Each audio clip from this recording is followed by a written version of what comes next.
The topic of my deliberation is identification of instruments.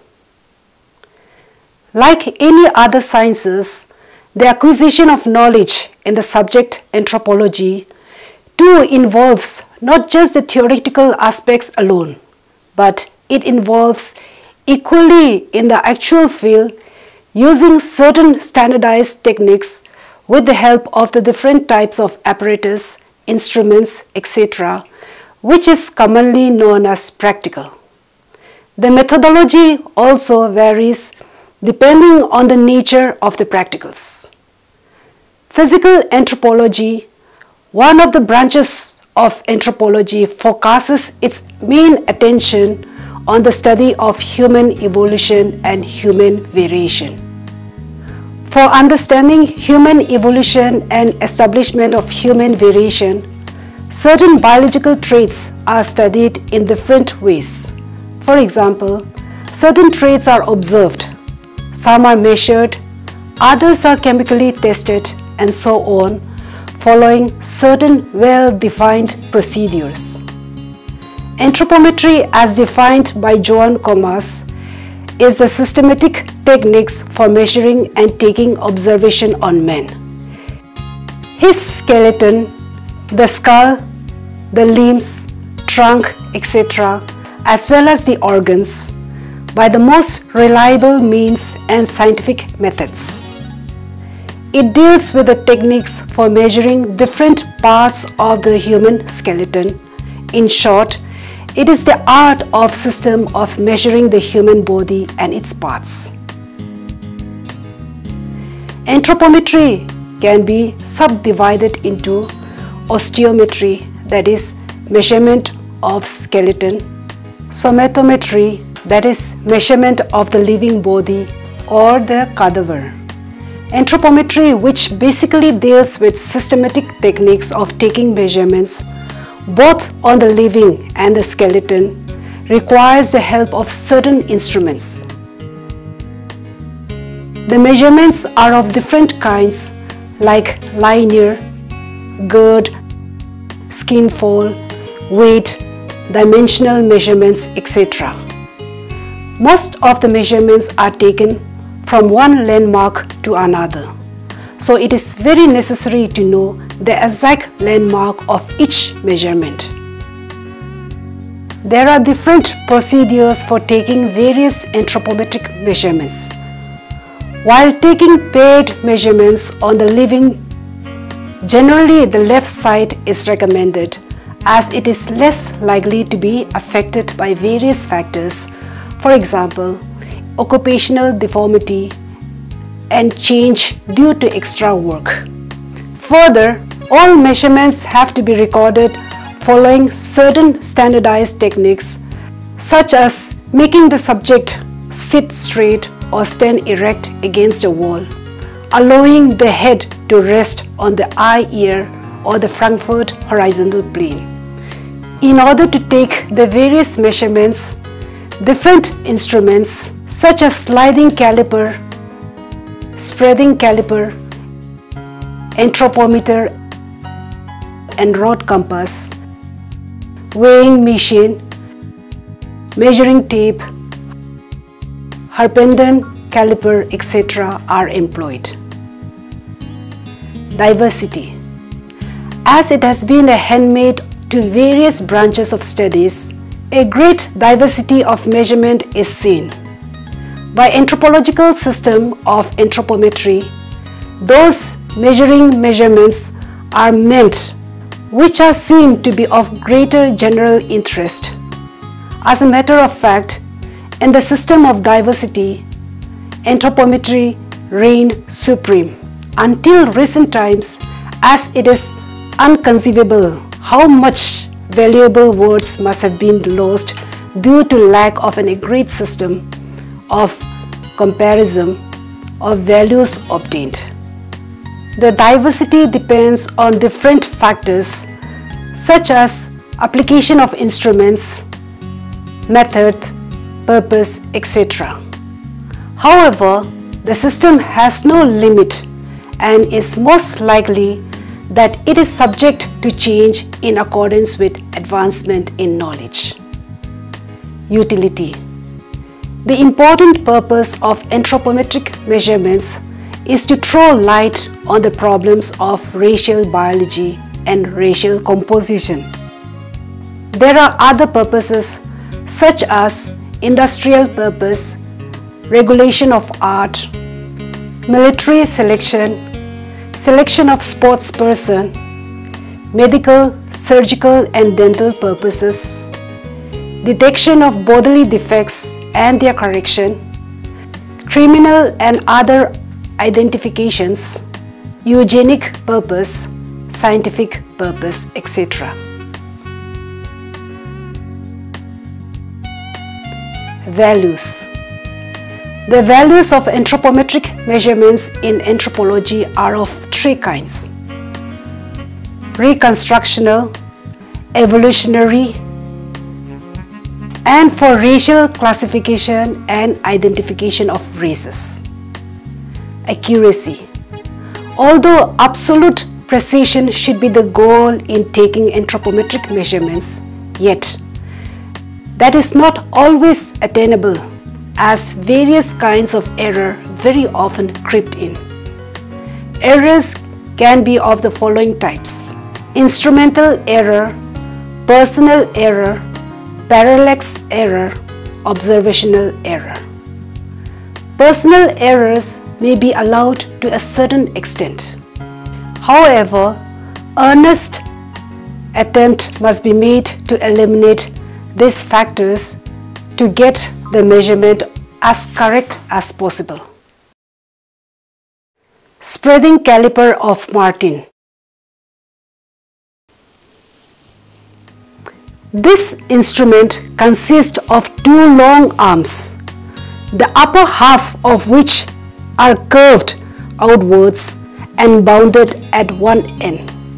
The tip of the curved arms are provided with either small knob-like structures or with pointed ends. A scale is fixed at the middle of the left curved arms, keeping the other end free. The scale passes through the socket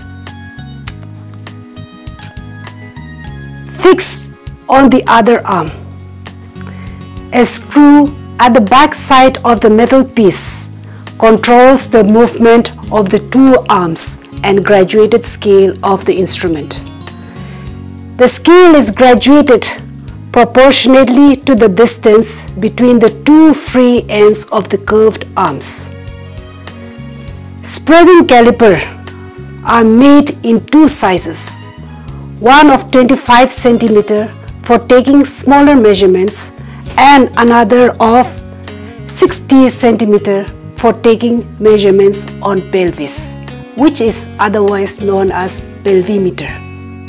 This spreading caliper, the curved ends, which have knob-like structure, is known as spreading caliper with blunt ends, while the one with pointed ends is known as the spreading caliper of Martin with pointed ends. This instrument is used for taking certain measurements that involved curved areas. Manipulation.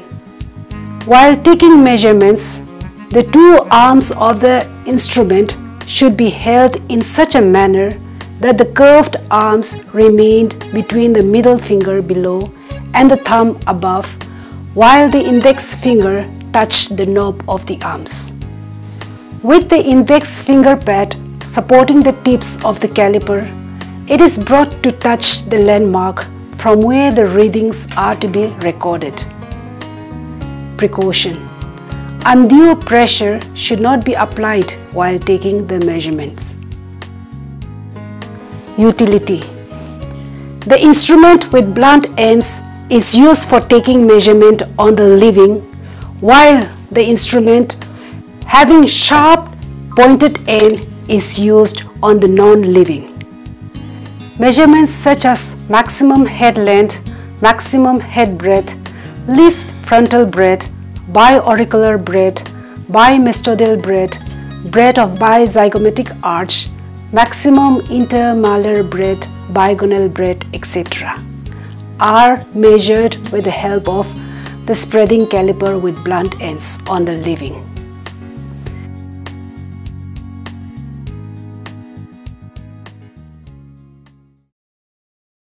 Sliding caliper. It consists of a 25 cm long straight steel bar graduated on both the sides and two crossbars. One of the crossbars is fixed at one end of the scale, while the other, parallel to the first one, can be slided over the scale with the help of a socket provided with a screw to be used to fix the socket at any place. Each of the crossbar has two ends, of which one is blunt and the other sharp and pointed. The blunt end is used for taking measurement on the living, while the sharp end is used on the skeletons, that is the skull and bones. The scale is graduated starting from the fixed end and continued downwards up to 200 mm. Again, from the base of the set bar, starting from 0 point, it goes up to the length of 50 mm upward. The scale at the lower region of the bar is used for taking certain depth measurement. In such a case, a change is to be made in arranging the instrument. The movable casket should be fitted on the main scale in a reverse order, that is, upside down position. Manipulation. At the time of taking measurement by this instrument, the steel bar is held by the right hand between the palm and the forefingers of the right. After locating the landmark, the tip of the fixed upper crossbar of the caliper is held by the left hand and it is gently placed on the landmark. Then the movable crossbar is guided by the thumb and slided in upward or downward position so as to touch the landmark. The measurement is then recorded. Precaution. To avoid hurting the subject while taking the measurement on the living, the tip of the fixed crossbar is held steadily using the left index finger, or it can be held firmly between the thumb and the index finger. Utility. It is used for taking shorter breaths such as nasal height, nasal breadth, nasal depth, external biocular breadth, inner ocular breadth, mouth breadth, ear length, ear breadth, etc. Anthropometer. It is the most used instrument for many of the anthropometric measurements on the living. It consists of 4 segments which, when joined together, form a rigid rod of 200 cm, that is 2 meters in length. On one side of the rod, there is a graduated scale in an ascending order, from the bottom to the top, provided with a fixed socket through which an adjustable crossbar can be fitted. There is another socket with a window having provision for an adjustable crossbar, and the socket can be slided up and down on the rod. One end of each of the crossbar is pointed, with which the required landmark can be touched. Manipulation. For taking the height measurements, for instance, stature, that is the vertical distance between the vertex and the floor. The subject is made to stand in an erect position with the feet running parallel to one another, the heels touching one another, the hands hanging by the sides, and the head resting on the eye, ear, or the Frankfurt horizontal plane. With the investigator standing at the right side of the subject, the anthropometer is held vertically in the mid-sagittal plane of the subject. The landmark is to be located by raising in horizontal position. The crossbar fitted to the movable casket is lowered to touch the vertex gently. The readings are recorded upper side of the window of the casket. In case of span or arm stretch measurement, that is the straight distance from one dactylion to the other in the fully stretched condition of the arms, the subject is made to stretch both the arms laterally and parallel to the floor. The anthropometer is held horizontally against the subject's stretched arms on the back side in such a manner so that the tip of the right middle finger touches the 0 point. The subject is then asked to push the movable socket with the tip of the left middle finger as far as possible. In this condition, the readings is recorded from the inner border of the movable socket. Precaution.